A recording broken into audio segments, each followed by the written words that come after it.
جزاک اللہ خیر جی، یہ بہت مناسب آپ کا سوال ہے اور بہت مناسب بات ہے کہ ایسا ہو کیوں رہا ہے. تو سب سے پہلی بات تو یہ سمجھنی چاہیے کہ کامیابی کا معیار کیا ہے. جسے آپ کامیابی سمجھ رہے ہیں کیا وہ واقعی کامیابی کا معیار ہے کہ نہیں. دنیاوی ترقی اور دنیا میں غلبہ ہونا کیا یہ کامیابی کا معیار ہے. سارے لوگوں کا ایک ٹریک پہ ہو جانا کیا یہ کامیابی کا معیار ہے. دنیا ہمارے قبضے میں آ جائے اور ہمارے طریقوں پر چلنے لگے، اس کی کوشش کرنا اپنی جگہ، لیکن وہ حاصل ہو جائے، یہ معیار ہے کامیابی کا. اور یہ جواب اس کا یہی ہے کہ نہیں، ان میں سے کوئی بھی چیز معیار کامیابی کا نہیں ہے. دین کے لیے کوشش کرنا یہی خود فی نفس ہی مطلوب اور مقصود ہے، جس کو جس درجے میں جس دائرے میں توفیق ہوتی رہے. اگر یہ بات سمجھ میں آ جائے گی تو پھر آپ کے ذہن میں سوال نہیں آئے گا. کامیابی کا معیار یہ ہے کہ اللہ اور اس کے رسول کی تعلیمات کے مطابق اپنی زندگی گزار دی جائے، جس سے جو بن پڑے وہ کرتا رہے، اور اس کے نتیجے میں جو خیر پھیل جائے اس پر اللہ کا شکر ادا کرے، دنیا میں بھی اس کے کچھ فوائد مل جائیں الحمدللہ، اور نہ مل پائے تو بھی کوئی فرق نہیں پڑتا. ہاں طبعی شوق ذوق ضرور ہوتا ہے، وہ پورا نہ بھی ہوا تو کیا ہے، کیونکہ اصل تو یہ دنیا نہیں ہے نا، اصل تو آخرت ہے. وہاں دیکھنا ہے کہ کیسے رہے. یہاں کا معاملہ ہی بالکل الگ ہے. امتحان گاہ میں رزلٹ پتہ چل جائے تو شادیانے بجانے کا دل چاہتا ہے، شوق ہوتا ہے، مزہ آتا ہے، اور سب کو یہ خواہش ہوتی ہے. انسان ہے تو ہم سب چیز چاہتے ہیں. لیکن نہ بھی ہو، انجام کار اگر بہتر ہے، عاقبت اگر بن چکی ہو، اللہ سبحانہ و تعالیٰ کے ہاں اگر رضا کے پروانے مل جائیں، جنت مل جائے، لواء الحمد کے تحت ہم کھڑے ہو جائیں، انبیاء صدیقین شہداء صالحین کے ساتھ اٹھا لی جائے، تو یہ ہے اصل کامیابی. اسی لیے بہت سے انبیاء ایک شخص کو بھی دین میں نہ لا سکے، کیونکہ ان کے اختیار میں نہیں ہے، یہ تو کوشش ہے خالی. تو کیا وہ ناکام تھے؟ کئی انبیاء کو قتل کیا ہوا، یقتلون الانبیاء بغیر الحق، اللہ سبحانہ و تعالیٰ فرما رہے ہیں اللہ نے اپنے نبیوں کو قتل ہونے دیا. تو کیا وہ انبیاء نعوذ باللہ ناکام تھے؟ نہیں. ابراہیم علیہ السلام کے بارے میں کیا خیال ہے؟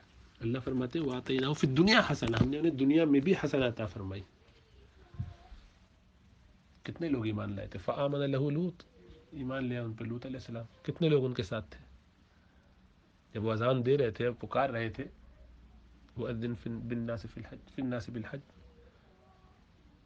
حج کے لیے جب بلا رہے تھے کعبے کی تعمیر کے بعد، تو کون تھا ان کو سننے والا؟ صدا بصہرا تھی نا وہ. تو کیا وہ اللہ کے نزدیک ناکام لوگوں میں سے، یا خدا نخواستہ آپ کے نزدیک ناکام ہے؟ یہ معیار آپ کا میرا جو بنایا ہوا ہے دنیا کے بارے میں، اللہ کا یہ معیار نہیں ہے. دنیا میں آپ کو جو بھی کچھ نظر آ رہا ہے اس سب کو چھوڑ دیجیے. کیا نتائج ہے جو آپ معاشرے میں دیکھنا چاہتے ہیں؟ اچھے اخلاق، لوگوں میں فکر آخرت، لوگوں کے معاملات درست ہونا.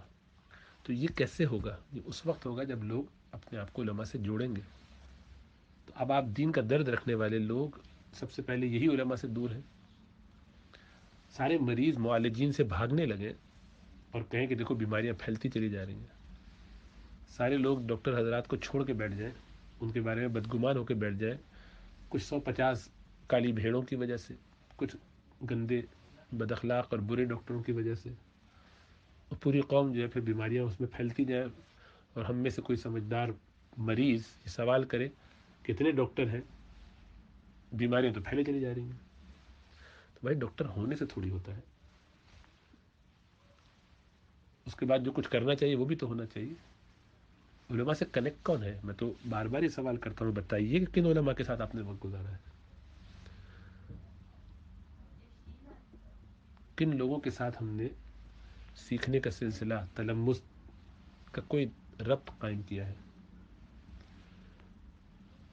یہ سارا پڑھا لکھا طبقہ ہے جو دین کا درد رکھتا ہے، دین کی کوشش میں لگا ہوا ہے، لیکن کوششیں اس کی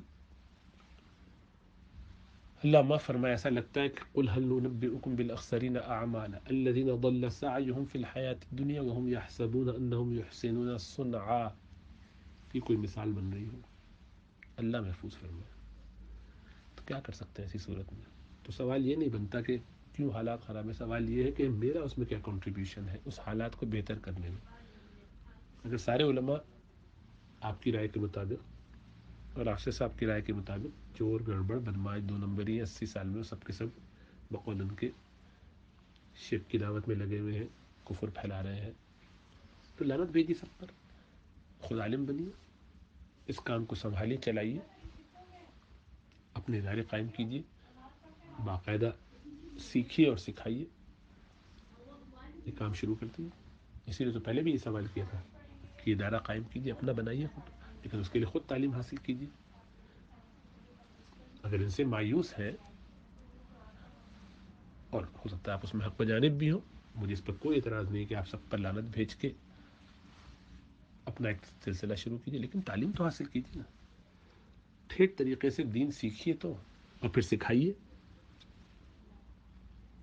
اور کر رہے ہو سکتا ہے آپ بہت اچھا کرتے رہیے.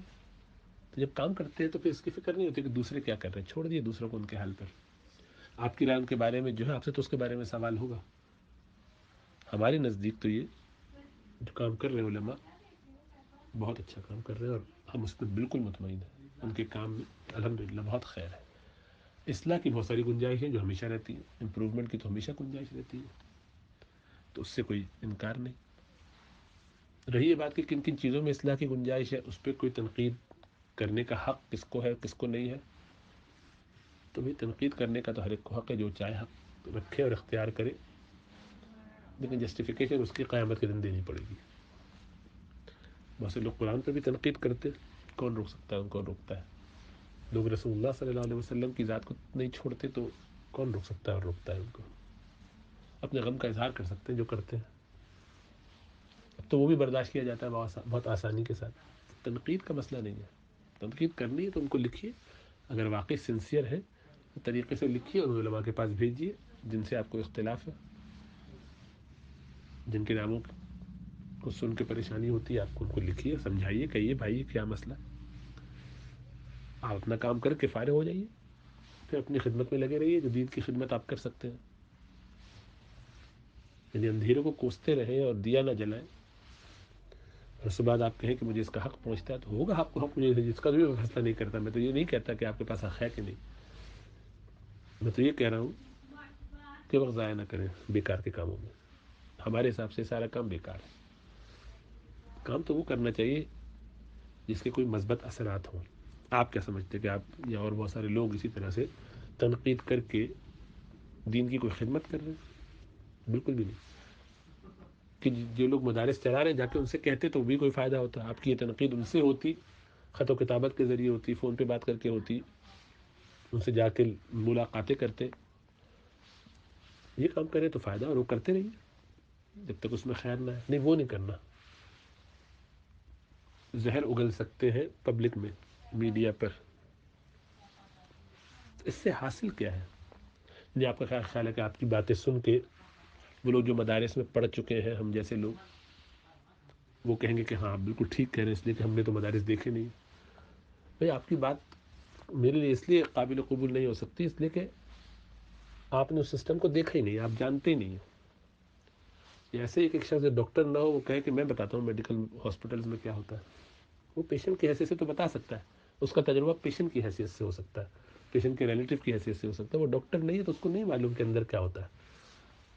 اندر کے معاملات کو میں جانتا ہوں، میں ڈاکٹر ہوں، آپ ڈاکٹر ہیں، آپ جانتے ہیں، فلاں ڈاکٹر ہے وہ جانتا ہے. اپنی اپنی فیلڈ کو لوگ جانتے ہیں جس میں انہوں نے وقت لگایا ہے. وہ اس پر نقد کرتے ہیں تو اس کا وزن ہوتا ہے.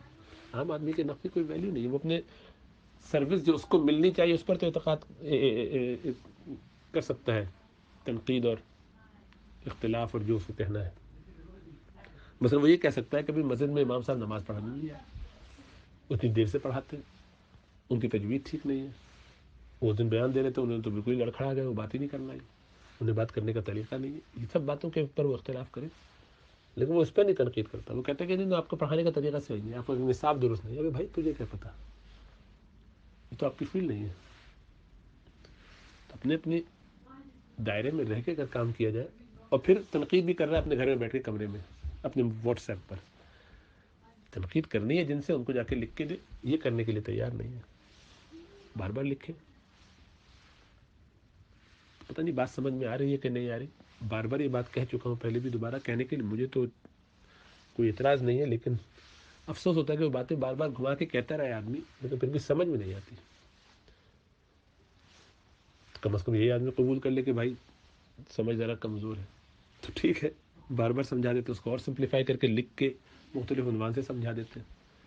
بات تو سمجھ لے کم از کم آدمی.